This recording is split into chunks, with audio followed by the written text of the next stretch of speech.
Hey, what's going on, Cowboy Nation? How y'all doing? How y'all doing?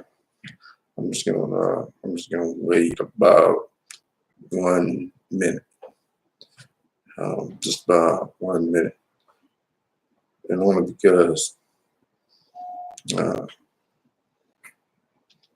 want to see if I can pull up the stream, and get some volume.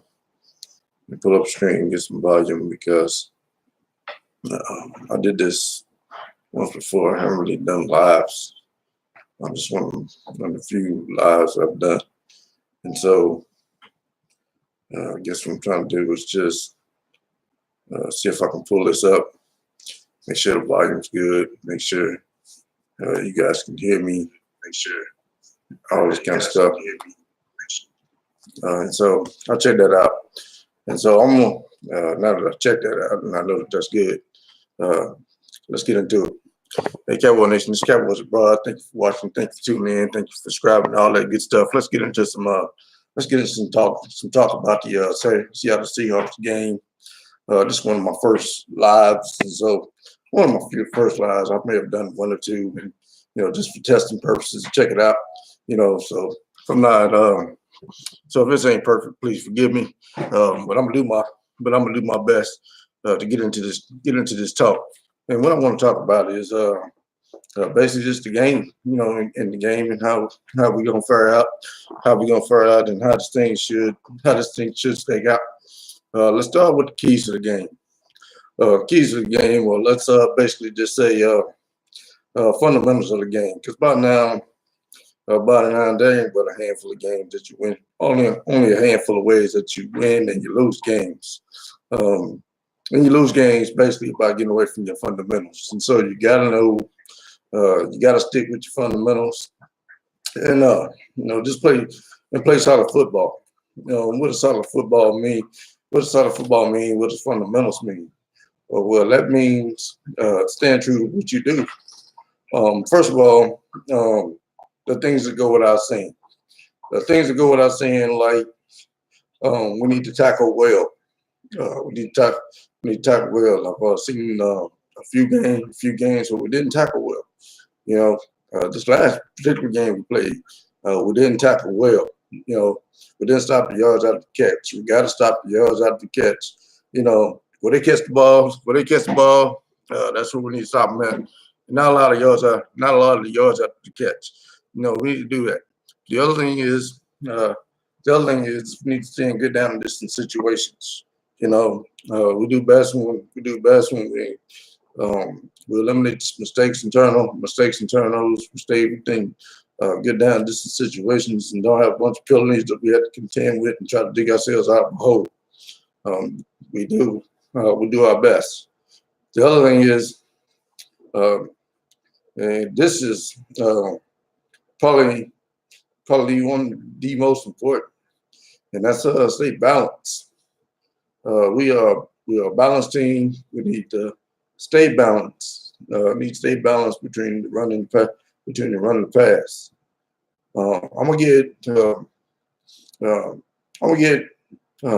that here in just a minute about the balance of this game. Our offensive line need to play well. Our offensive line need to play well. We need to have time to throw the ball. We need to have gaps to run in. That type of thing. Those are the basic fundamentals of things. Basic fundamentals we need to get in. We need to get done. Now, what is the biggest, in my opinion, what is the biggest key to this game? Well, in my mind, the biggest key to this game for us is going to be to stop the run and stop the run. Yes, I'm repeating it on purpose because it's that important. We need to stop the run. Now, I've said a couple of times this week, the Seattle or us. Well, what I mean by Seattle or us?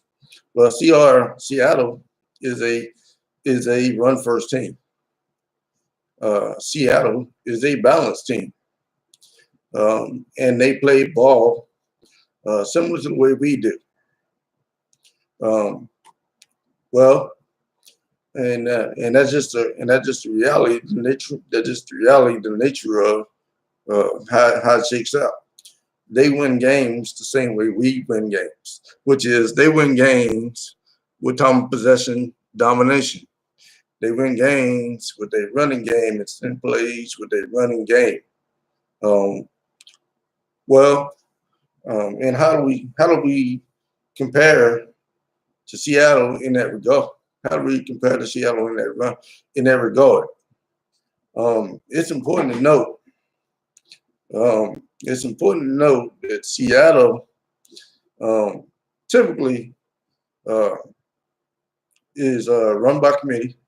You know, it's run by committee, but they do have a number one running back, a number two running back, etc. But they typically run by committee. Specifically, let's talk about um, first time possession, then run, then their running game and their players and how they compare to ours. In time of possession, Seattle and Dallas Cowboys are statistically tied. Are statistically tied. Statistically tied, meaning time of possession. If you look at your time of possession in games, Dallas Cowboys, we average 31, 31 minutes and 39 seconds of time of possession. The Seattle Seahawks, they average 31 minutes and 28 seconds of time of possession. They allowed 28 minutes and 57 seconds of time of possession. So basically, they were basically they had the ball 31 minutes, and for 39 minutes, you know, and for 31 minutes and for 29 minutes, the opponents had the ball. Same is true for us. 29 minutes and 28 seconds, our opponents had the ball. 31 minutes we had it, 29 minutes they had it. Same for Seattle. Statistically, we tied in time of possession with the Seattle Seahawks. You know, and so we win games pretty much the same way. Now, how does their run game stack up? How are they doing so much running? What's the probability that they're going to run? They run the ball 55% of the time. They run the ball more than they pass. 55% of the time they run the ball. 45% of the time they pass it. Dallas is the opposite. Even though we're a run-first team, we pass the ball 55% of the time and run it 45% of the time. That is a statistical fact. You know, and so we are the actual inverse. You know, we're actually inverse of Seattle in that regard. They run it 55% of the time. We run it 45% of the time. They pass 45% of the time. We pass 55% of the time. And that's pretty much how to do it. How does their running stack up? And are they any good at this? You know, because a lot of people may not think of, you know, they got Russell Wilson over there, they have a mobile quarterback and everything. And so a lot of people may not look at Seattle necessarily as a running football team, even though that's exactly what they are. People may not look at them that way. But they have a guy, number one back over there, Chris Carson. And Chris Carson, he looked like his numbers turned out to be 247 attempts for 1,151 yards. Yeah, so he had over 1,000-yard season, 247 attempts, and he averaged 4.7 yards a carry. That guy put the ball in the end zone 9 times. 9 times. Their number 2 guy, Mike Davis, he ran the ball 112 times for 514 yards. He averaged 4.6 yards a carry. He put the ball in the end zone 4 times. And then they have Rashad Penny. He rushed for 85 carries, 419 yards, 4.9 yards a carry, 2 touchdowns. Russell Wilson, he carried the ball 67 times for 376 yards, 5.6 yards a carry. Now I want to flip that over. Well, how does those rushing yards really compare to what we're doing, the Dallas Cowboys? Well, Russell Wilson, he rushed the ball for 67 times for 376 yards, 5.6 yards a carry, right? Dak actually rushed the ball, actually had more attempts for 75. Dak rushed the ball 75 times for 305 yards for 4.7 yards a carry. And Dak had 6 touchdowns on the ground. And Ezekiel Elliott, he rushed the ball for 304 carries for 1,434 yards, which we all know is good enough for best in the league.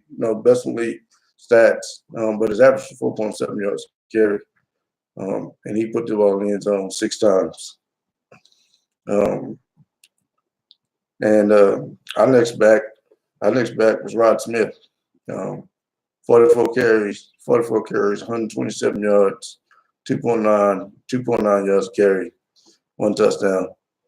Nothing really right home about, And so in reality, we have 2 rushing backs to Seattle 4. In reality, they got 4 guys on their team just giving them over 4 yards of carry rushing the ball, and we have 2. And so it leads me to say that we absolutely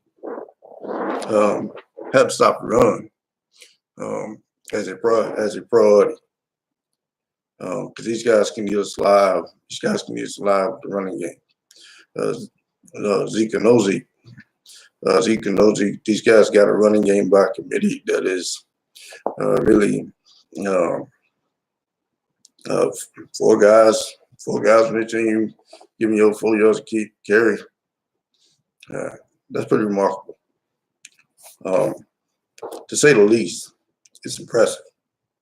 So we absolutely got to stop the run.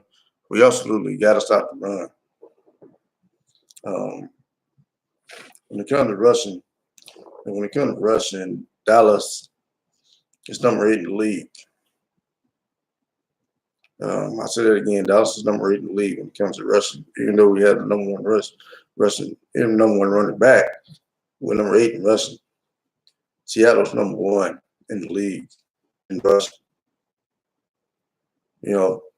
And I go on that. I say that to say that it makes it even more important that we have a plan. We have to have a plan for the rushing attack. Now, statistically speaking, I was taking a look at a couple of things. One of the things that's been a bit problematic, problematic for Dallas Cowboy fans is Dak Prescott and the sacks that he's taking. Dak took 56 sacks this year. 56 sacks. And and yards for loss, 347 yards for loss in sacks. Now, that doesn't really surprise anybody because we Cowboy fans who watch Cowboy games.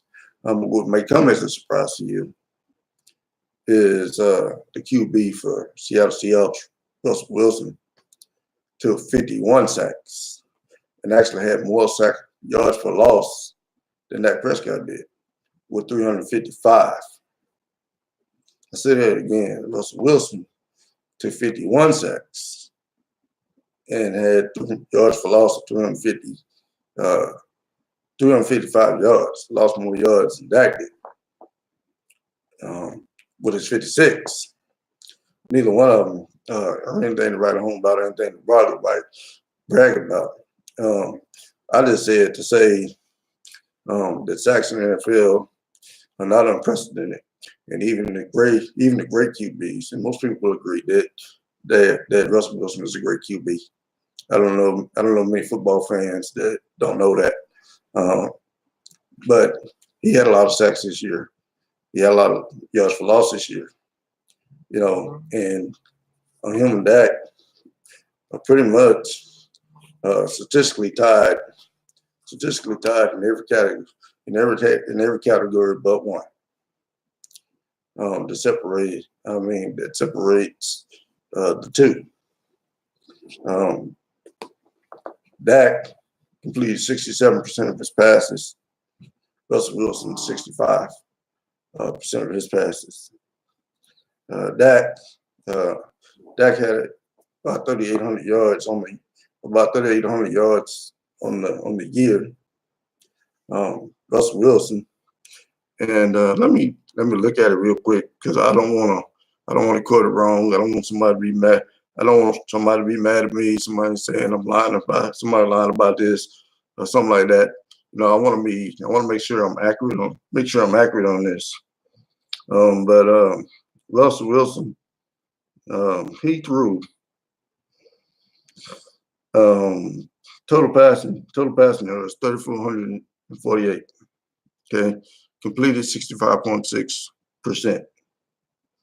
Had an average yards per attempt 8.1. All right, and he had 7 interceptions. Dak Prescott.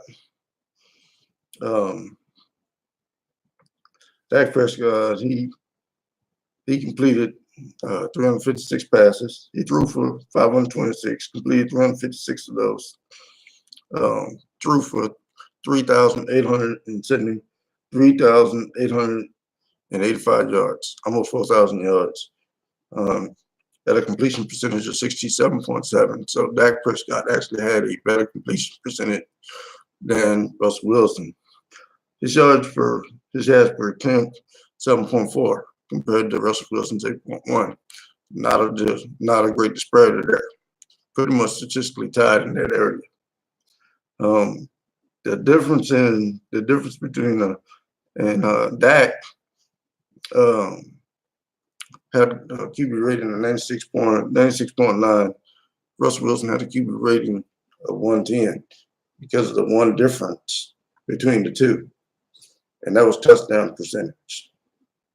More oftentimes than not, Cowboy fans, we know that Cowboys, we struggled in the red zone this year. We didn't punch it in when it mattered in the red zone. We didn't punch it in the red zone where it mattered. And consequently, Dak Prescott, TD percentage is 4.2. Russell Wilson's is double that. Double that at 8.2. Now, what does that mean? That means that Dak Prescott threw for 22 TDs,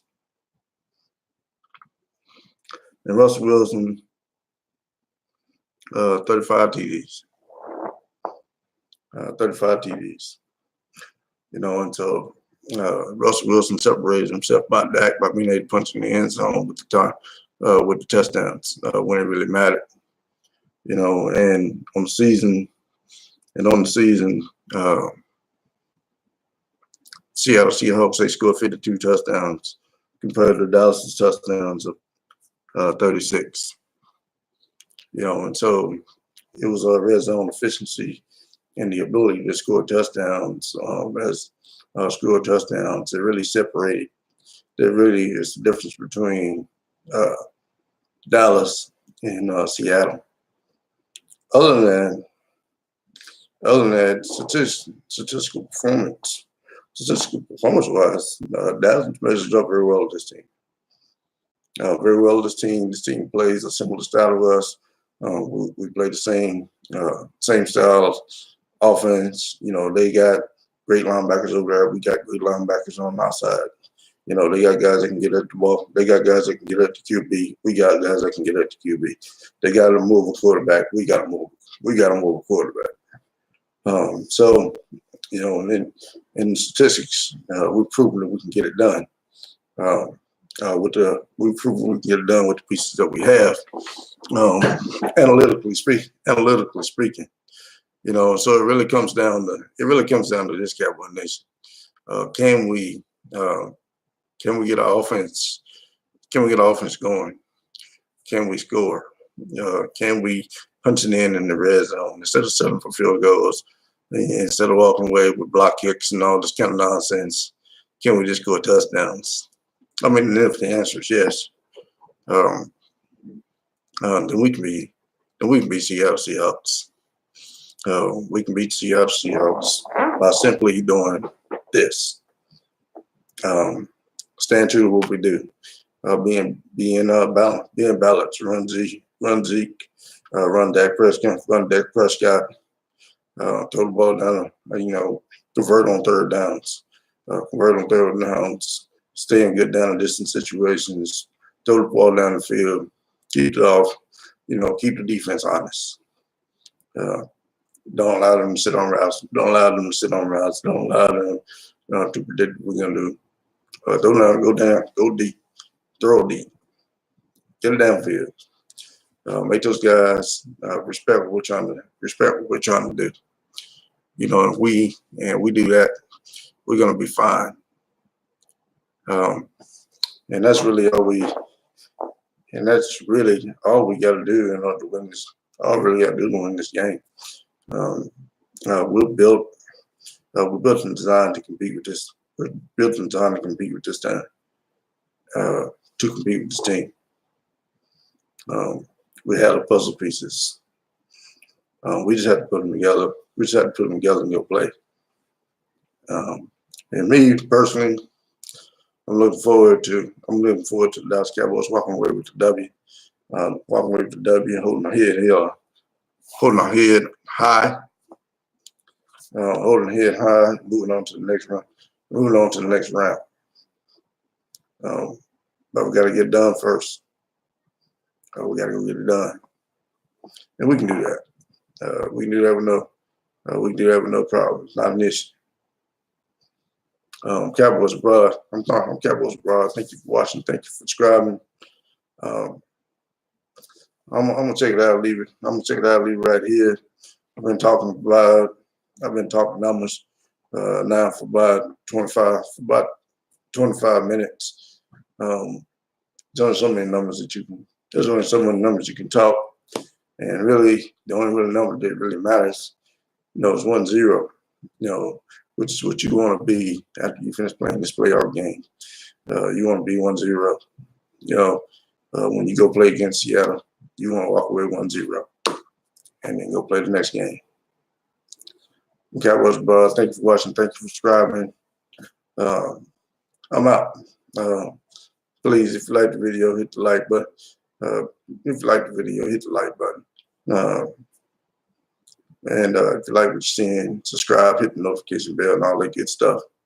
Trying to grow the channel. Put out content more often. Makes it easier to do if you actually have somebody listening to you. Makes it easier to do if you actually have somebody listening to you.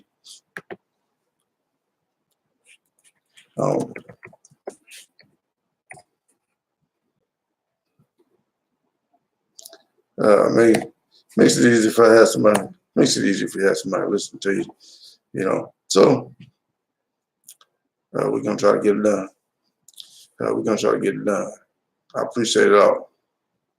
Hey, Burn Burr, you out there? I see you.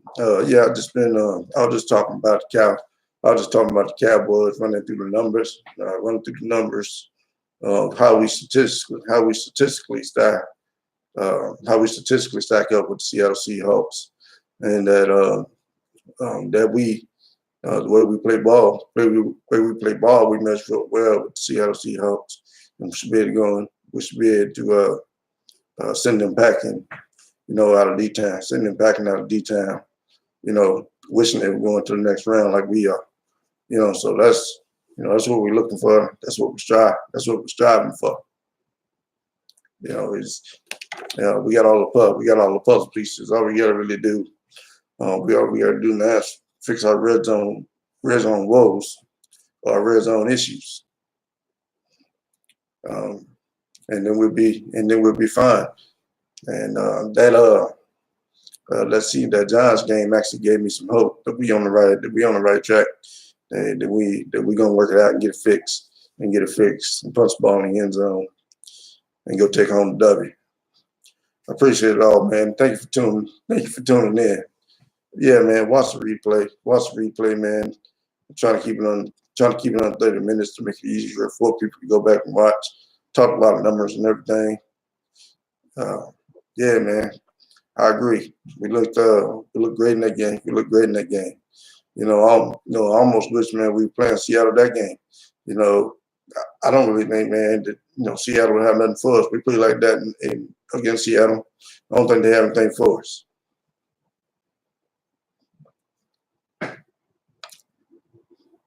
But I'll let you later. Man. Yeah, man. Hit the notification bell, man, because usually around about this time, given an hour window, so this is about the time, man, I normally get off work, man. So if I'm online, I'm gonna do a video. I normally do them about this time, man. So hit the notification bell, man. So if you're up and about, you're out and about, man, you better catch the stream, man. Usually look, man, and I'm in Japan Standard Time. Over in Japan Standard Time. So between 6 and 8 p.m. Japan Standard Time, man, I'm usually online, either doing a video offline and uploading it, or in this case, I may just start doing lives. I don't really do too much editing of videos anyway. I like to go ahead and do them live, so I might just start doing them live. I appreciate you 7 up, bro. We'll holler at you later.